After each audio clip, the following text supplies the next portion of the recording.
Agora você pode fazer parte do clube de membros do Spurgeon TV. Esses são e-books já disponibilizados para os membros do canal. Todos os dias, novos e-books são adicionados junto com outros benefícios que só os membros têm. Sendo um membro, você passa a ajudar no crescimento desse ministério, tanto na quantidade do que podemos publicar, como na qualidade do material. Nosso propósito é, juntos, atingirmos o maior número de pessoas com solo escritura. Seja um membro do Spurgeon TV. Não falei em segredo, nem em lugar algum escuro da terra. Não disse à descendência de Jacó, buscai-me em vão. Isaías 45, verso 19.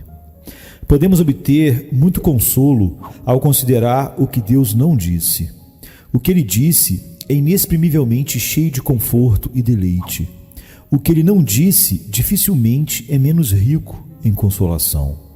Foi um desses não disse que preservou o reino de Israel nos dias de Jeroboão, filho de Joás. O Senhor não disse que apagaria o nome de Israel de debaixo do céu. 2 Reis 14, 27. Em nosso texto, temos a certeza de que Deus responderá às orações, porque Ele não disse à semente de Israel, buscai a minha face em vão. Vocês que escrevem e dizem coisas amargas contra si mesmos, gostaria que se lembrassem que, digam o que quiserem suas dúvidas e medos, se Deus não os excluiu da misericórdia, não há espaço para o desespero. Mesmo a voz da consciência é pequena, é sem peso, se não for apoiada pela voz de Deus. Do que Deus disse, isso sim, devemos tremer. Mas não permita que seus próprios medos e suspeitas o sobrecarreguem com desânimo e desespero pecaminoso. Muitas pessoas tímidas se irritaram com a suspeita de que pode haver algo no decreto de Deus que os exclui de toda esperança. Algum segredo escrito no grande rolo do destino que torna certo que, se oraram e buscaram ao Senhor, Ele não seria encontrado por eles. Nosso texto é uma refutação completa a esse medo problemático. Eu não falei em segredo, em um lugar escuro da terra. Eu não disse, mesmo no segredo do meu decreto insondável, buscai minha face em vão. Os decretos são ditos em segredo. Os decretos estão ocultos como em um lugar escuro da terra. Mas é absolutamente certo que o Senhor não disse nada em nenhum deles, ou em qualquer outro lugar que possa ser interpretado como busque a mim em vão. Ninguém que verdadeiramente busca a Deus o buscará em vão. Oh não, irmãos, aquela verdade que Deus revelou tão claramente de que Ele ouvirá a oração daqueles que o invocam, não pode ser contrariada por nada que Deus possa ter falado em outro lugar. Ele falou com tanta firmeza, verdade e justiça, que não pode haver equívoco. Ele, não como as sibilas, fala misteriosamente, como uma língua dupla, nem como o oráculo de Delfos, revela sua mente em palavras ininteligíveis, mas ele fala claramente e positivamente: peça e você receberá. Que todos vocês aceitem esta verdade segura, que a oração deve ser ouvida e que nunca, mesmo nos segredos da eternidade, nunca, mesmo na câmara do conselho do convênio eterno de Deus, o Senhor disse a qualquer alma vivente: me busque, busque minha face em vão. A proposição com a qual vem tratar é esta: que aqueles que buscam a Deus por meio de Jesus Cristo, da maneira designada por Deus, não podem, de forma alguma, buscá-lo em vão. Aqueles corações fervorosos, penitentes e devotos, embora possam ser adiados por um tempo, nunca podem ser mandados embora com uma negação final. Aquele que invocar o nome do Senhor será salvo. Aquele que busca, encontra. Aquele que pede, recebe. Aquele que bate, será aberto para ele. Não é possível que um homem deva, sinceramente, da maneira designada por Deus, buscar misericórdia e vida eterna e não encontrá-la. Não é possível que um homem deva, sinceramente, de coração, orar a Deus e ainda uma resposta graciosa ser finalmente recusada.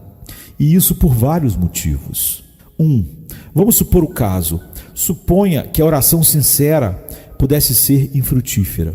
Então surge a pergunta: por que então os homens são exortados a orar? Se a oração não for ouvida, se a súplica pode terminar em fracasso, por que Deus tão constantemente, tão fervorosamente, tão vigorosamente constrange e ordena aos homens que o invoquem? Não seria uma crueldade sem coração da minha parte se eu visse um pobre fazendeiro que não poderia pagar por sua vida, se eu o exortasse a arar uma rocha e espalhar a sementinha que ele tinha em um solo onde eu já sabia que nunca poderia crescer? Ou se um rei impusesse a seu pobre súdito uma lei de que ele deveria arar a costa e gradá-la e exercer todas as artes de lavoura nela, quando ele estava perfeitamente ciente de que nenhum único grão poderia abençoar o trabalho do lavrador? O que você acharia de qualquer homem que aconselhasse um desgraçado sedento a bombear um poço vazio? Suponha que algum soberano o recomende a seu súdito, visto que ele está pronto para morrer de sede, para deixar o balde cair onde não há água e continuar a fazê-lo sem cessar, estar sempre baixando o balde e sempre girando com a certeza absoluta de que nada de bom pode resultar disso. E você acha que Deus, que ordena aos homens que orem e não desmaiem, os ordenaria que o fizessem, se nada pudesse ser feito? Ele lhes diz para continuar em oração, orai sem cessar, vigiar em oração, levantar-se nas vigílias noturnas e clamar a Ele. E ainda, afinal, Ele decidiu que será surdo para suas súplicas e desprezar seus clamores? Não seria um pedaço de tirania sem coração se a rainha atendesse um homem em sua cela condenada e o encorajasse a pedir seu favor, ou melhor, ordenasse a ele que pedisse isso, dizendo-lhe: se eu não te enviar imediatamente uma resposta, envie outra petição e outra. Envie-me 7 vezes, sim, continue a fazê-lo e nunca pare enquanto você viver. Seja persistente e você prevalecerá. E se a rainha contasse ao homem a história da viúva persistente, descrevesse a ele o caso do homem que, pela perseverança, obteve os 3 pães para seu amigo cansado, então lhe dissesse: mesmo assim, se você pede, você receberá. E ainda assim, o tempo todo deveria ter a intenção de nunca perdoar o homem, mas havia determinado em seu coração que sua sentença de morte deveria ser assinada e selada, e que na manhã da execução ele deveria ser lançado para a eternidade. Eu pergunto a vocês, irmãos, se isso é consistente com a generosidade real, se esta é a conduta adequada para um monarca gracioso. E você pode, por um momento, supor que Deus iria pedir a você, como Ele faz a cada um de nós, e ordenar para buscar a sua face. Iria Ele falar para que você viesse a Ele por meio de Jesus Cristo, e ainda assim, secretamente em seu coração, pretendia nunca ser misericordioso com a voz do teu clamor? 2. Além disso, para um segundo argumento, se a oração pudesse ser oferecida continuamente e Deus pudesse ser buscado seriamente, mas nenhuma misericórdia encontrada, então aquele que ora estaria em pior situação do que aquele que não ora. E a súplica seria uma invenção engenhosa para aumentar os males da humanidade e as suas aflições. Pois um homem que não ora tem menos aflições do que um homem que ora, se Deus não responde às orações. O homem que ora tem fome, terá fome e não comerá. Não era então melhor nunca ter fome? Como então se pode dizer: bem-aventurados os que têm fome e sede de justiça? O homem que ora tem sede, como um cervo anseia pelas correntes das águas. Assim anseia pelo seu Deus. Mas se Deus nunca lhe dará a água viva para beber, não é uma alma sedenta muito mais miserável do que aquela que nunca aprendeu a sede, afinal, nunca teve sede de Deus? Aquele que foi ensinado a orar tem grandes desejos e vontades voltadas para Deus. Seu coração é um vazio dolorido que nunca o mundo pode preencher.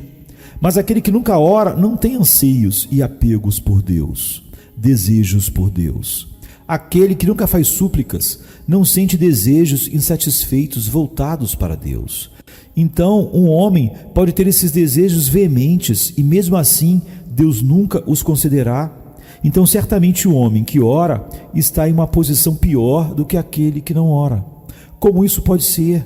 Deus constituiu o mundo de maneira que a virtude acarrete miséria e que o vício engendre felicidade? Pode ser, enquanto Deus é o governante moral do universo, que ele recompensará o homem que o esquecer e derramará miséria na alma do homem que buscar fervorosamente sua face? É blasfêmia supor isso. As feras no campo não lamentam que não sejam imortais, pois nunca tiveram aspirações à imortalidade. Um Deus misericordioso limitou suas ambições às suas realizações. Mas se o boi pudesse gemer no céu, se as ovelhas pudessem orar por uma ressurreição, realmente era uma criatura miserável ter essas coisas negadas. Assim, o homem ímpio, como a besta do campo, não anseia pelo favor de Deus, não anseia pela face de Deus. Ele não tem anseios pela vida eterna, nenhum desejo de ser conformado à imagem de Cristo. E suas ambições estão até agora limitadas ao que ele ganha. Mas será que uma alma suspirará para ser como Deus? Terá sede de reconciliar-se com seu Criador. Terá fome e até desmaiará para que possa encontrar paz com Deus por meio de Jesus Cristo, e ainda assim tais desejos serão dados apenas para torná-lo mais miserável? Não posso supor tal coisa. O absurdo de imaginar que o homem que ora seria por Deus colocado em uma posição pior do que o homem que não. Parece-me ser imediatamente convincente que a oração fervorosa e fiel certamente será, pelo mérito de Cristo, algo que vai prevalecer com Deus. 3. Mas eu vou um passo adiante. Se Deus não ouve a oração, visto que é claro que, nesse caso, o homem que ora seria mais miserável do que o pecador descuidado, seguir-se-ia que Deus seria o autor de miséria desnecessária. Agora sabemos que isso é inconsistente com o caráter do nosso Deus. Olhamos ao redor do mundo e vemos punição pelo pecado, mas nenhuma punição pelos bons desejos. Descobrimos que a queda nos trouxe perda e ruína. E sabemos que existe um inferno terrível, onde a justiça será executada ao máximo.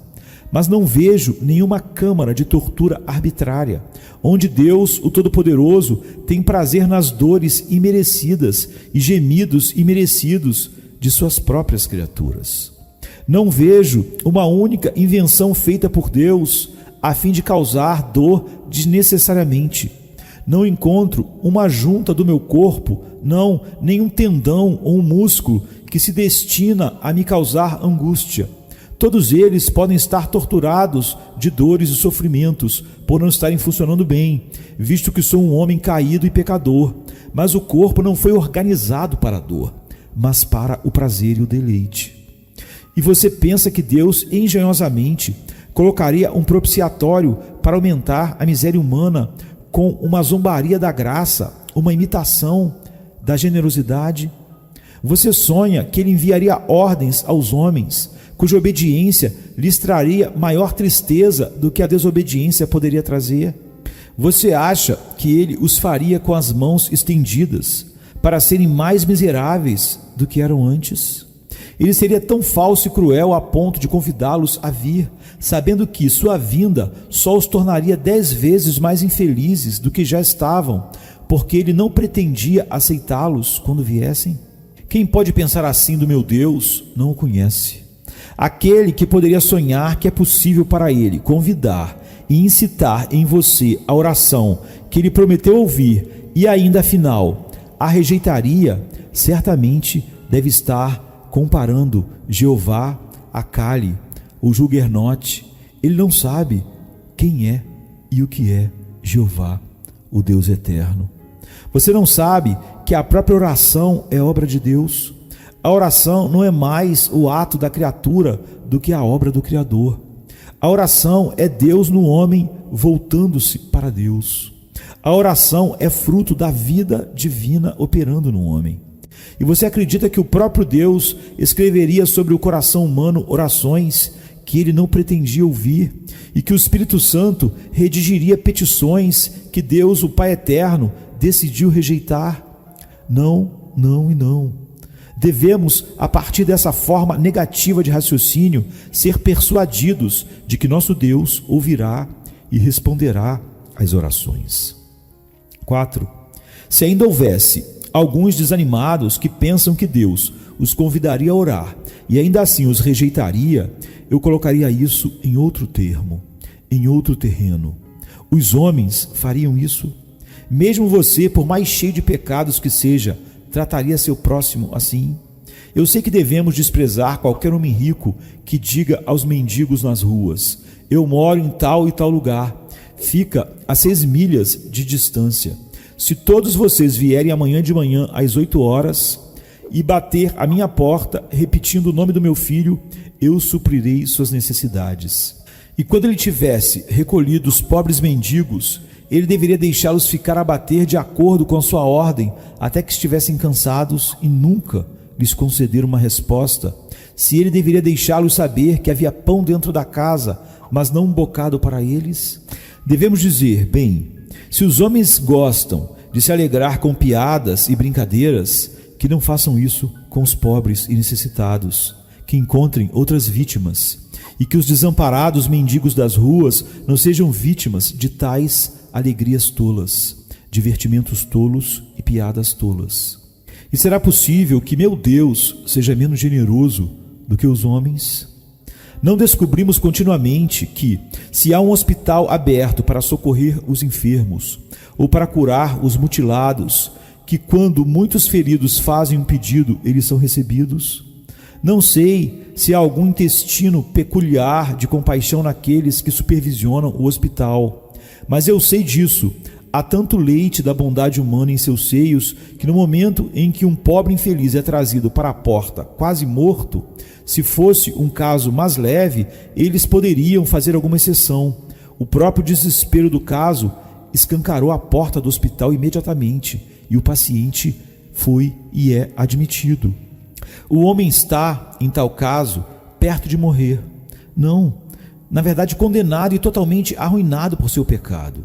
E eu não acredito que meu Deus fechará sua porta em face da miséria, mas estou convencido de que o próprio desespero do caso fará um apelo ao seu coração e ele cumprirá a sua promessa.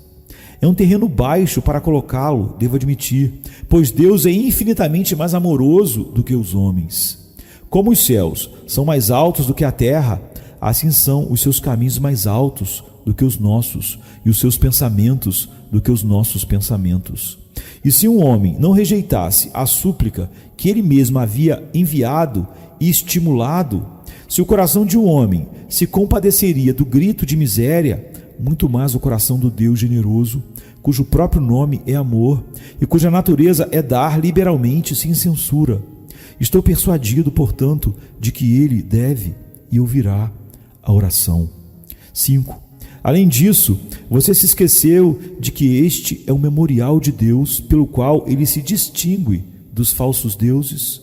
Eles têm ouvidos, mas não ouvem, têm mãos, mas não ajudam seus adoradores, e os pés eles têm, mas não vêm em socorro dos seus devotos. Mas o nosso Deus fez os céus, e este é o seu memorial, o Deus que ouve a oração. Não disse Davi: ó vós que ouvis a oração, a vós virá toda a carne?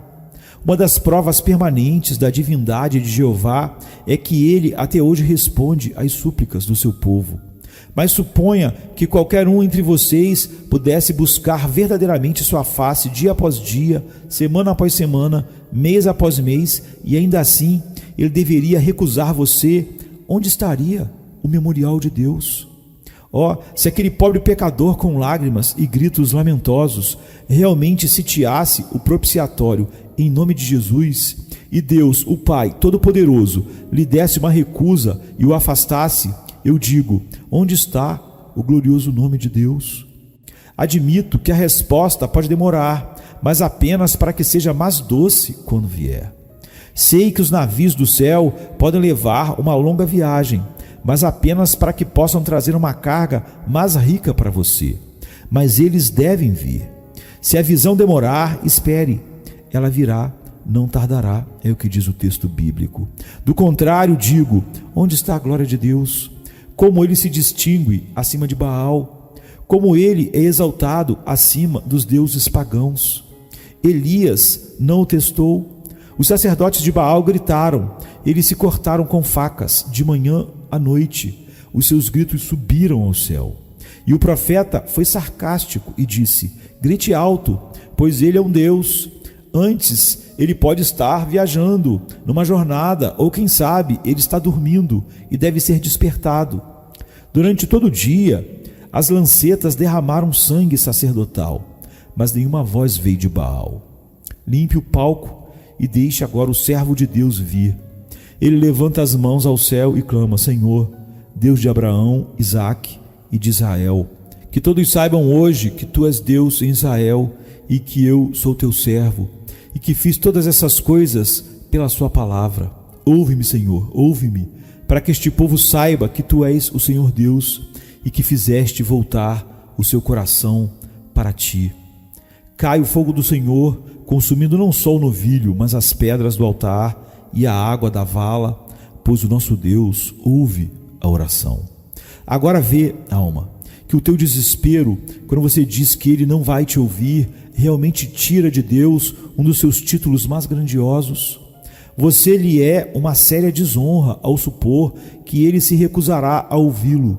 Joga lama sobre o escudo da divindade e pensa indignamente do Altíssimo, quando imagina por um instante sequer que ele o ensinaria a orar e vir a ele, através do sangue do seu Filho, do sangue de Cristo, e ainda assim recusaria ouvir a voz do seu gemido. 6. Certamente esses argumentos podem muito bem ser suficientes, mas se a descrença tem tantas vidas quanto um gato, como diz John Bunyan, eu darei a ela 9 golpes completos e um a mais, para ter certeza duplamente segura. Se Deus não ouve a oração, suponha que seja o caso por um momento. Então quero saber qual é o significado de suas promessas. Eu pergunto, com toda reverência, como ele fará a sua veracidade ser provada, se ele não responder a seu povo? Deixe-me lhe dar uma ou duas de suas próprias promessas. Invoca-me no dia da angústia, e eu o livrarei, e você me glorificará. Ele me invocará, e eu responderei a ele. O que significa isso pela boca de Isaías? Ele será muito misericordioso para contigo. A voz do teu clamor, quando ele ouvir, ele responderá. Isso não é nem mais nem menos do que uma mentira, se Deus não ouve a oração. O que significa essa esplêndida passagem? E acontecerá que antes que clamem, eu responderei, e enquanto eles ainda estiverem falando, eu ouvirei. E isso por Zacarias: eles invocarão meu nome e eu os ouvirei. Direi, é o meu povo, e eles dirão, o Senhor é o meu Deus. Podem haver palavras mais claras do que estas, vindas dos lábios do Salvador? Pedi e ser-vos-á dado. Busque e encontrarás. Bateis e ser-vos-á aberto, pois todo aquele que pede recebe, e quem busca encontra, e aquele que bate lhe será aberto. Se vós, pois sendo maus, sabeis dar boas dádivas a vossos filhos, quanto mais vosso Pai, que está nos céus, dará coisas boas para aqueles que lhe pedirem. E qual é o significado desta grande promessa? E todas as coisas, tudo quanto pedirdes em oração, crendo, recebereis. Não são esses todos disparos no próprio coração da incredulidade? Eu começo com aquele escrito antigo, o livro de Jó. Ele orará a Deus e será favorável a ele, e ele verá sua face com alegria. Os salmos estão repletos de tais promessas, e até mesmo o profeta Joel, que está cheio de trovões e relâmpagos, ele mesmo diz: todo aquele que invocar o nome do Senhor será salvo. O que o apóstolo Paulo, na epístola aos Romanos, um pouco faz uma variação disso e diz: porque todo aquele que invocar o nome do Senhor será salvo. Mesmo Tiago, que é todo prático e muito pouco consolador, não consegue terminar ou escrever a epístola sem dizer: aproxime-se de Deus e ele se aproximará de você. Ora, mesmo sob a lei antiga, Deuteronômio tinha uma promessa como esta: se buscares ao Senhor teu Deus, tu o encontrarás. Se o buscares de todo o teu coração e de toda a tua alma. Sob o governo dos reis, encontramos escrito: se você o buscar, ele será encontrado por você. Então posso continuar citando promessas, até que você se canse de ouvir a minha voz. Mas, meus queridos, pergunto-lhes: se Deus não ouve a oração, depois de dizer o que vos disse, onde está a sua veracidade? Ele deve ser verdadeiro. Se todo homem for mentiroso, seja Deus verdadeiro e todo homem mentiroso. Sua própria palavra deve permanecer, embora o céu e a terra possam passar. Como flores, vocês, nações, vocês morrerão. Como um sonho, vocês, reinos, se derreterão. Como uma sombra, vocês passarão, e vocês, montanhas, vão se dissolver como um naufrágio. Ó terra, você será quebrada em pedaços, como um vaso de barro. Ó céus, sereis enrolados, mas toda a palavra de Deus é certa e constante e se cumprirá. Sim e amém em Jesus Cristo. A voz disse: clame, e eu disse: o que devo clamar? Toda a carne é erva, e toda a sua bondade é como a flor do campo. A grama seca e a flor murcha, mas a palavra do Senhor dura para sempre. Como podemos encontrar argumentos mais fortes do que estes? 7. Outro golpe. Se Deus virtualmente nos disse: ore, mas nunca vou ouvi-lo, busque a minha face em vão, então eu pergunto: qual é o significado de todas as providências que ele já fez para ouvir a oração? Veja um caminho para Deus, pavimentado com pedras incrustadas no belo carmesim do sangue do Salvador Jesus Cristo. Eu vejo uma porta, é o lado rasgado, ferido do Senhor Jesus. Por que esse sangue derramado, se Deus não ouve oração? Porque aquele lado foi rasgado, se afinal o véu ainda está fechado e o acesso ao propiciatório retido. Além disso, no céu eu vejo um mediador entre Deus e o homem. Mas por que haveria um mediador se Deus não está em paz com o homem, nem ouve a sua oração? Além disso, eu vejo um intercessor à sua direita. Vejo o Filho de Deus estender as mãos feridas e apontar para o lado, usando a couraça de joias na frente, o peitoral da justiça. Mas por que a couraça? E por que o sumo sacerdote, se a oração é uma coisa fútil? E Deus disse: em vão busque a minha face. Além disso, vejo todas as transações maravilhosas da aliança do início ao fim e pergunto: por que tudo isso, se não é para pecadores que buscam sua face? Além disso, eu vejo o bendito Espírito Santo. Ele mesmo condescende em habitar em nós e fazer intercessão por nós com gemidos inexprimíveis. E eu te pergunto, ó melancolia e desespero, por que este Espírito foi enviado? Por que esse sangue foi derramado? Por que esse Salvador ordenado foi exaltado nas alturas para dar arrependimento e remissão de pecados, se a remissão nunca deve ser concedida, o arrependimento nunca deve ser aceito e a intercessão nunca deve ser ouvida? Por cada ferida de Jesus, eu te persuado, pecador, a crer que Deus vai te ouvir. Por cada gota daquele sangue precioso, por cada clamor e grito daquele lábio moribundo, por cada lágrima daquele olho lânguido, por cada traço daquelas costas dilaceradas e machucadas. Não, ainda mais do que isso, por cada joia daquela coroa de glória, por cada pedra preciosa sobre aquela couraça sacerdotal, por cada honra que Deus o Pai concedeu a nosso Senhor Jesus Cristo, sim, por todo o poder do bendito Espírito Santo, por toda a energia com a qual Ele ressuscitou Cristo dentre os mortos, por todo o poder com o qual Ele é reconhecido como Deus, eu o conjuro a nunca duvidar que Deus, no devido tempo, não será gracioso com a voz do seu clamor. 8. Ainda para perseguir este inimigo moribundo, a quem eu acho que poderíamos ter matado completamente a essa altura, uso o argumento que o apóstolo usa sobre a ressurreição. Se Deus não ouve oração, que evangelho tenho eu para pregar? Como disse o apóstolo a respeito da ressurreição, então é vã a nossa pregação e vã também a vossa fé. Você ainda está em seus pecados. Se Deus não ouve a oração, eu digo, nossa pregação é em vão. Somos enviados para dizer aos homens que, ainda que seus pecados sejam como o escarlate, eles serão como a lã. Embora sejam vermelhos como o carmesim, eles serão mais brancos do que a neve, se eles se desviarem dos seus maus caminhos e buscarem ao Senhor.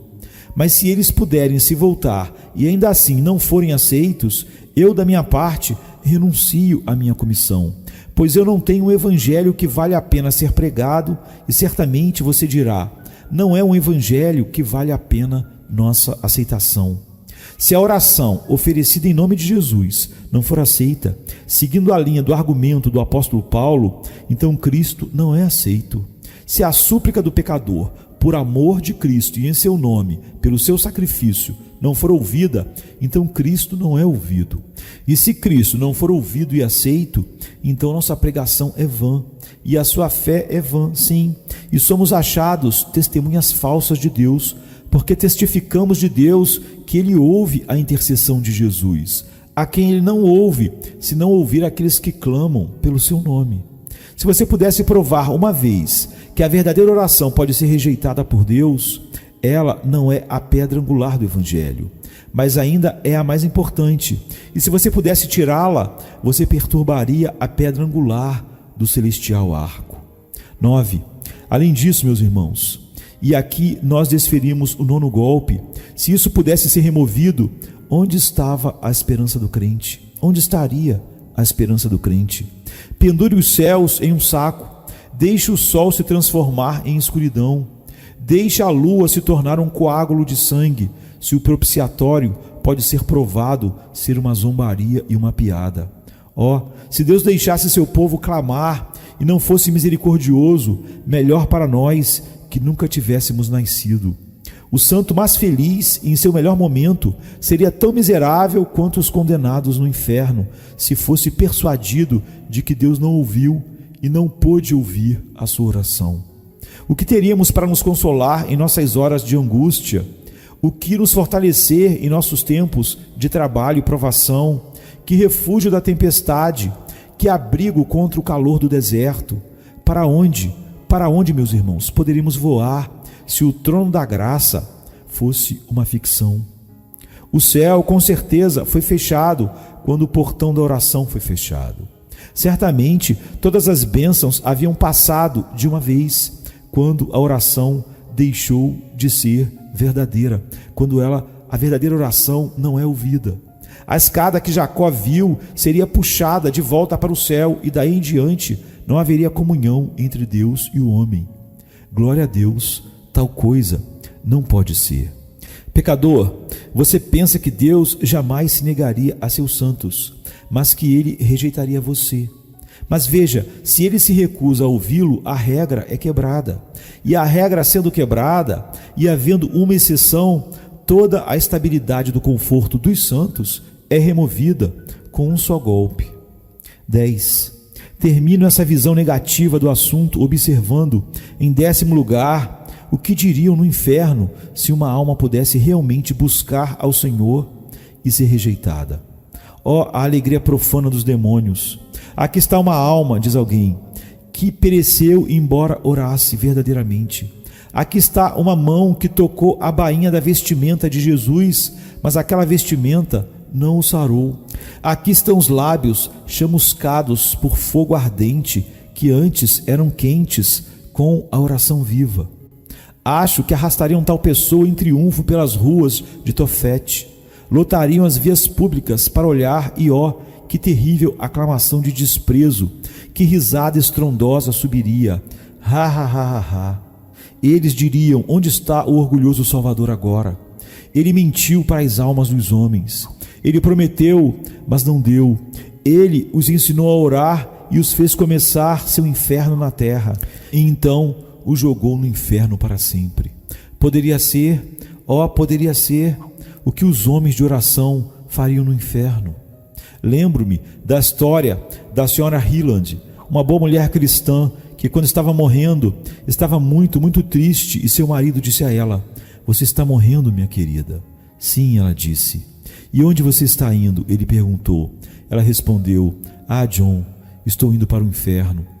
"E o que você vai fazer lá?" ele perguntou a ela. Bem, isso não tinha ocorrido a ela. O que ela deveria fazer lá? "Você acha", perguntou ele, "que vai parar de orar, Betsy?" "Não, John", disse ela. "Mesmo se eu estivesse no inferno, eu oraria." "Oh, mas", disse ele, "eles diriam: aqui está alguém orando, aqui está orando Betsy Hyland. Aqui, coloque-a para fora. Este não é um lugar adequado para ela. Uma mulher que ora, clama e ama o Deus vivo."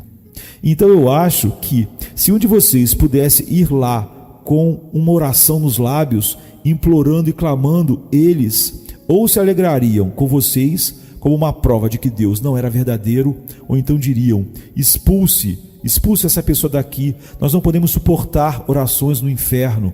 Não poderíamos suportar ouvir a voz de súplica sincera e adoração entre os gritos e maldições dos espíritos perdidos. Tenho argumentado contra uma coisa que você sabe que teoricamente não é possível. Mas ainda há alguns que, quando estão sob a convicção do pecado ou aflições na vida, ainda se apegam a essa ilusão sombria de que Deus não os ouvirá.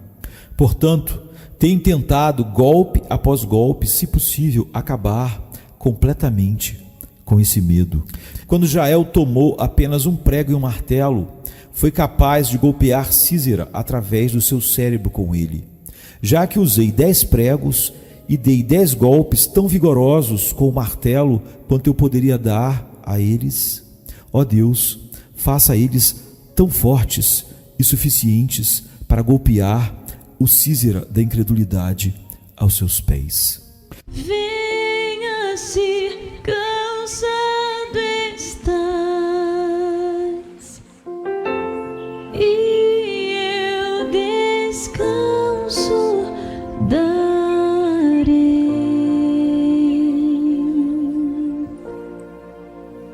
Tu descansarás.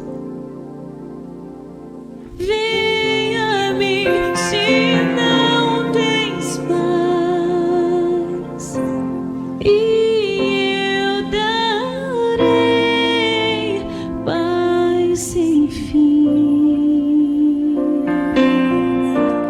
Terás paz sem fim. O meu jugo é leve, o meu fardo graça dá. Tome tua cruz, te darei a paz.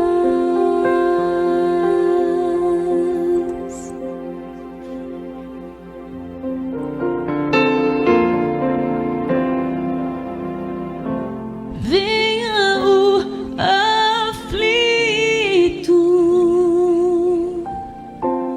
e lhe darei paz. Minha paz darei.